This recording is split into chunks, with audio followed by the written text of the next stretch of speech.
This is the Narc. I want you to breathe for a moment before we begin. Slow your shoulders, loosen your jaw, and try to unclench whatever you've been holding on to. What we're about to walk through isn't just a story. It's an emotional unraveling, a psychological truth-telling, and a spiritual journey back to yourself. And we're going to take our time with it, no rush, no skips, no shortcuts, because healing deserves space. You deserve space, and understanding why a narcissistic woman realizes she fumbled the realest love she'll ever have requires us to move at the pace of truth, not the pace of pain. You entered that relationship as your full self, not half-present, not guarded, not calculating. You walked in open, hoping for connection, and believing in possibility. Your heart was accessible in ways that many people can't even imagine, and for her, someone who lives behind layers of self-delusion and emotional performance, your openness felt like a resource she needed but never understood. From the start, she watched the way you loved. She studied your emotional patterns. She recognized the generosity of your spirit, and instead of matching it authentically, she mirrored it like a reflection trying to become the thing it reflects. In the early days, she performed connection with breathtaking accuracy. She said the right things. She asked the right questions. She looked at you in a way that made you feel chosen, seen, and appreciated. And because you are genuine, because you are built from intention and depth, you responded to that performance as if it were real. There's no shame in that. There's no foolishness in that. You weren't misreading the signals. You were reading the script she handed you with sincerity. She crafted a version of herself that felt like home, but she did it with the emotional architecture of someone who has never truly lived inside a home of their own. Over time, the cracks appeared, not loudly at first, not dramatically. Narcissists rarely collapse with fireworks. They unravel with whispers. The first shift is always subtle, a change in tone, a sigh of irritation, a lack of enthusiasm where there used to be joy. A conversation that once flowed easily now feels forced, a moment where the warmth in her eyes flickers and cools. You sense something pulling away even if you can't describe it yet. Because you're empathetic, you don't react with suspicion. You react with care. You check in. You reassure. You give space. You offer support. You make room for her emotions, even when she doesn't make room for yours. You think, maybe she's stressed. Maybe she's overwhelmed. Maybe she's going through something she can't articulate. And this is where you begin to bend. Not because you're weak, but because you're kind. Because you understand that relationships require patience. Because you have a heart that can stretch without breaking. Meanwhile, unbeknownst to you, her performance is expiring. Keeping up the mask has drained her emotional battery. She doesn't have the capacity to pretend anymore. And instead of communicating that, instead of acknowledging her limits, she begins to resent you for seeing her without the mask. Narcissists fear intimacy because intimacy reveals truth, and truth threatens their illusions. Every time you get close, every time you offer genuine emotional presence, it exposes her inability to reciprocate. She begins to feel seen, not in the comforting way, but in the terrifying way. And so she retreats, not physically at first, but emotionally. She withdraws warmth. She reduces affection. She nitpicks your behavior. She starts finding problems where there weren't any. She shifts the narrative so that the connection feels shaky, unstable, or suddenly too much. And the painful part is that you respond with even more effort. You try to stabilize the energy. You try to bring back the closeness. You try to understand. You try to show her she's safe with you. You try so hard because love is something you do actively, not passively. But while you're trying, she's planning her next move. A narcissistic woman rarely leaves a relationship without a new supply already waiting in the wings. She needs admiration like oxygen, and the moment she senses the current relationship requires accountability or emotional work, she begins scouting for a replacement who can feed her delusion instead of challenging it. The new supply is not chosen because he is better. He's chosen because he is unsuspecting. He hasn't seen her patterns. He hasn't witnessed her instability. He doesn't know her inconsistencies. He has no idea that the honeymoon phase is a borrowed performance. He thinks he's seeing the real her. He thinks he's witnessing a woman with depth and vulnerability. Bless his heart. He doesn't know he's watching a reboot of the same emotional sitcom you just got cancelled from. This is where I'm going to sprinkle a little humor in, because healing requires seeing the absurdity clearly. Her foresight. Zero. I mean zero. NASA could lend her a telescope, and she'd still miss the point. Sis has never forecasted an emotional consequence in her life. She really believes she can escape accountability by switching partners like she's switching laundry cycles. She thinks trauma works like a phone charger. If one stops working, just plug into another. She has the delusion levels of someone who believes changing men is the same as changing outfits. Like, let me grab a new one real quick. Maybe this one will magically heal everything I refuse to address. The math is never mathing with her. She'll walk away from the most stable love she ever had because someone else gave her a compliment with a heart emoji attached. She'll say things like, "He just gets me," when realistically he just met her last Tuesday and still believes her fake version is the real her. Meanwhile, she couldn't get herself with a map, a compass, a GPS, and a spiritual advisor. And the delusion doesn't stop there. She genuinely believes you should be waiting in the wings, just in case this shiny new distraction doesn't work out. The lack of foresight is so severe she actually imagines you'll keep loving her from afar like a loyal background character in her life story. It never occurs to her that you might heal, that you might evolve, that you might outgrow the chaos she brought into your life. She is so convinced of her own irreplaceability that she never plans for the day you stop trying.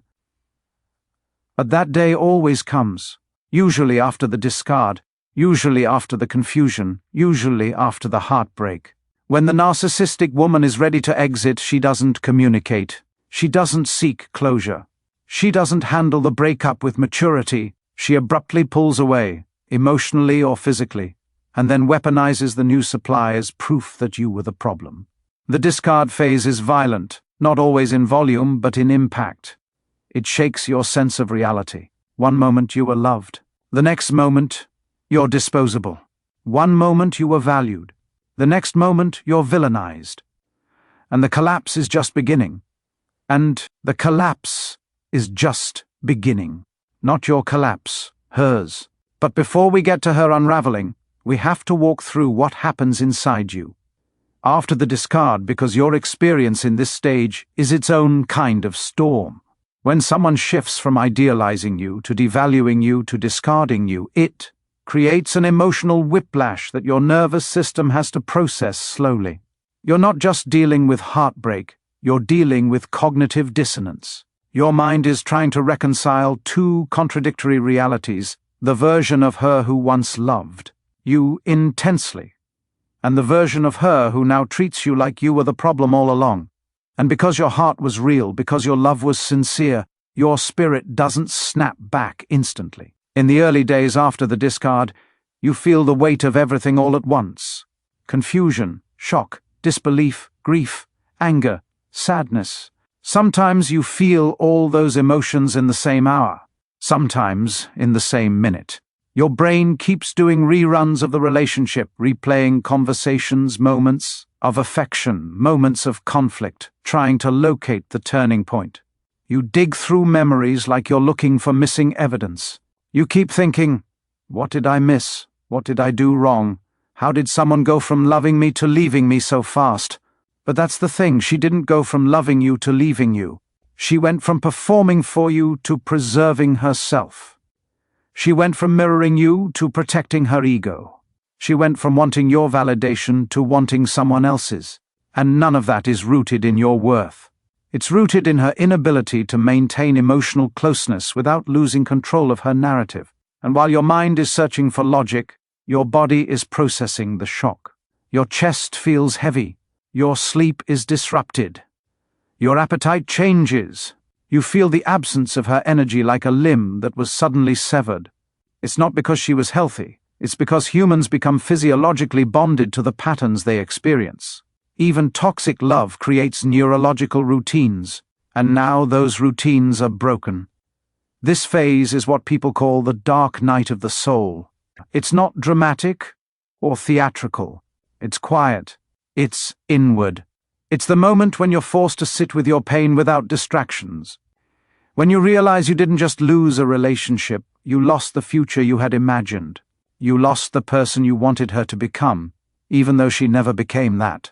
You lost the fantasy she sold you. And grieving a fantasy can be more painful than grieving a reality, because fantasies feel perfect.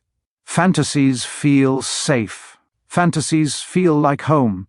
And now you're standing in the rubble of a dream she never intended to build. But here's the part that happens slowly, softly, quietly. The pain shifts.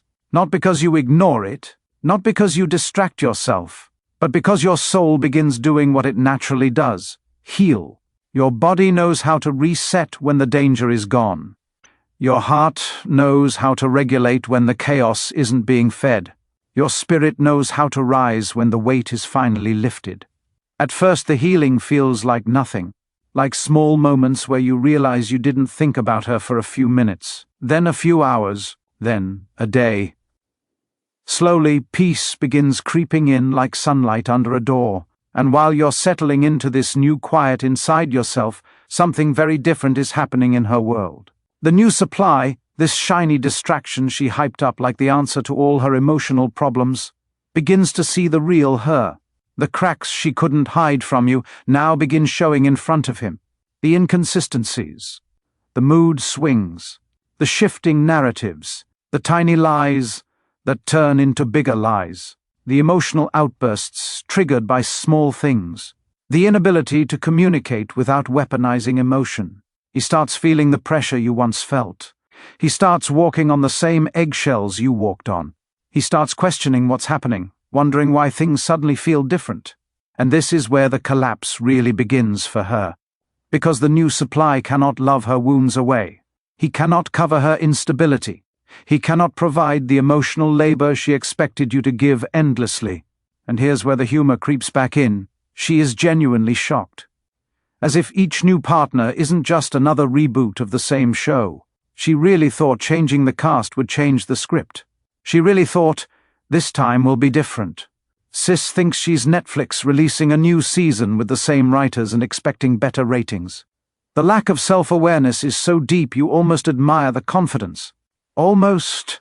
When the new supply begins pulling back, or worse, begins noticing her contradictions, she spirals.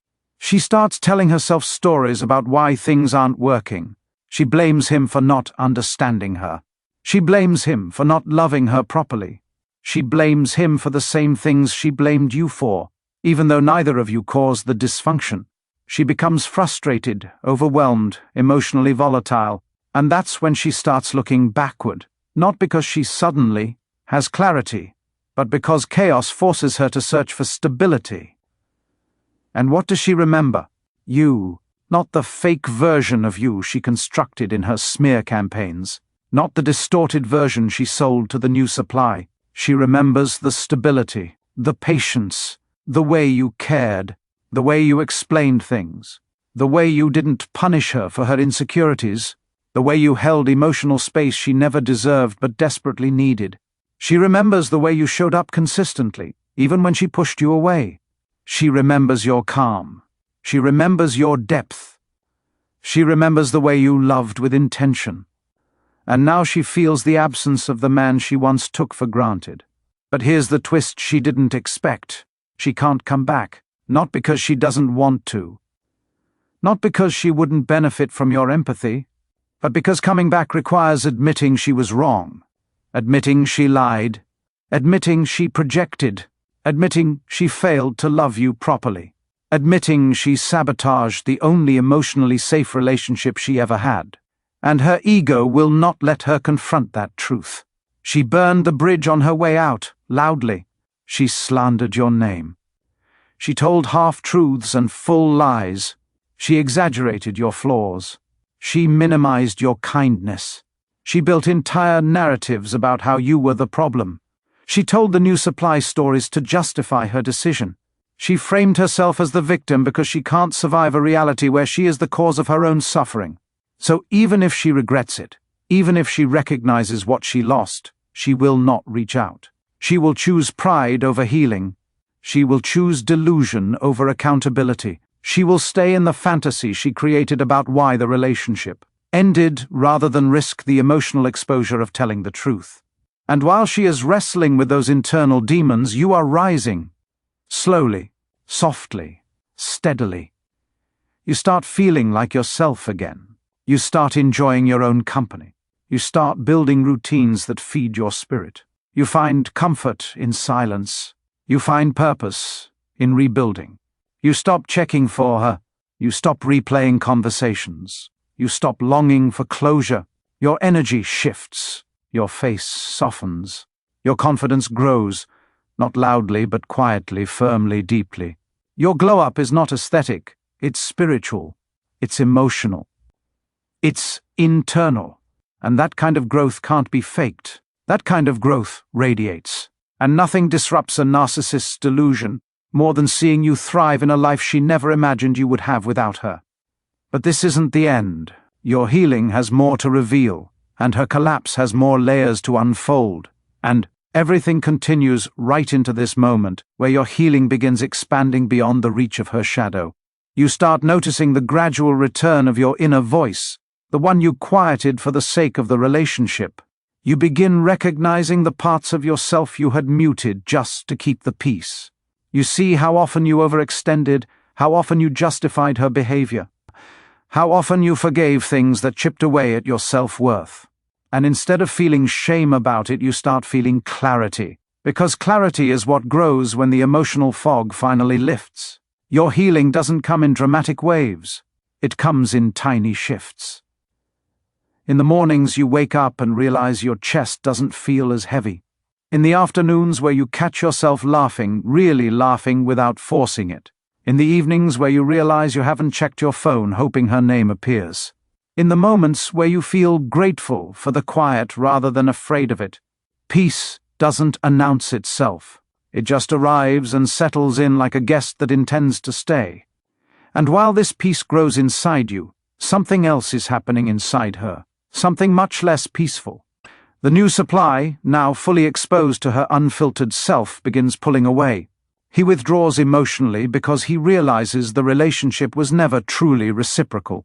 He starts noticing inconsistencies in her stories. He catches the contradictions. He feels the emotional instability, and he begins questioning things she doesn't want questioned. Her mask falls faster this time, because she's tired from pretending and because he lacks the emotional depth you brought that allowed her to hide her dysfunction longer. With the new supply confused and pulling back, she feels unanchored. Narcissistic women rely heavily on external validation to maintain their sense of identity. When the new supply stops providing that validation, she experiences something close to panic, because she doesn't have an internal identity to fall back on. She's spiritually hollow, emotionally unrooted. A person who depends on other people's admiration cannot handle emotional silence. This is where she begins scanning backward in her memory. Not to hold herself accountable, not to apologize, but to search for the last place where she felt emotionally safe. And the memory she bumps into is you. She remembers the calm you brought. She remembers the patience you offered. She remembers the emotional steadiness. And here's the part that irritates you a little but also affirms your growth. She remembers the care you gave her, not as something she cherished, but as something she assumed she could return to later if her other plans fell apart. And here comes a touch of humor again, because her logic is ridiculous. Sis really thinks love is like a gym membership. You can leave for 6 months, come back with a new hairstyle and a made-up story about why you left, and the person you abandoned is supposed to hand you a towel and welcome you back.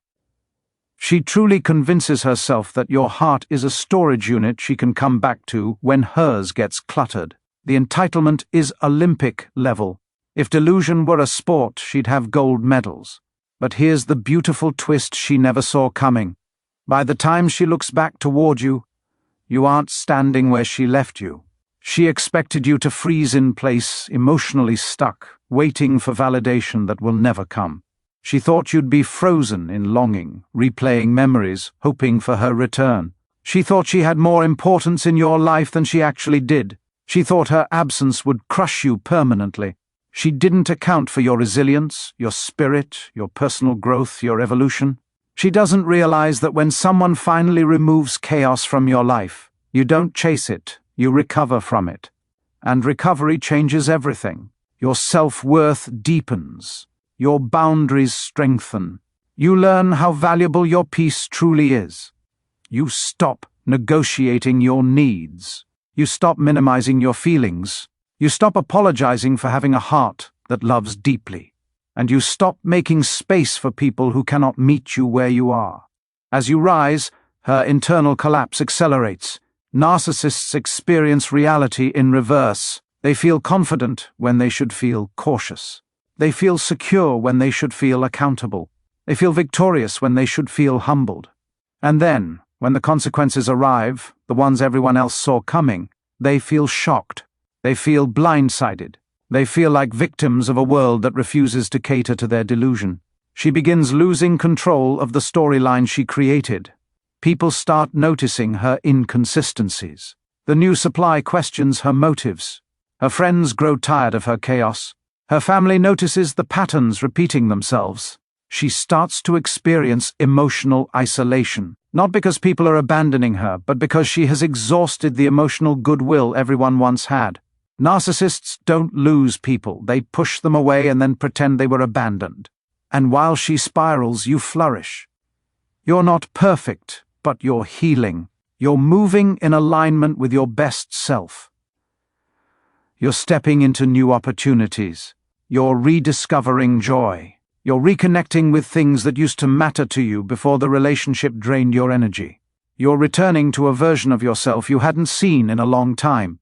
You're evolving into a better, wiser, more grounded version of who you were before her. And here's the part where your healing hits its peak. You stop wanting her to understand what she lost. You stop needing her to recognize your value. You let go of the desire for closure. You realize closure isn't something someone else gives you. It's something you choose.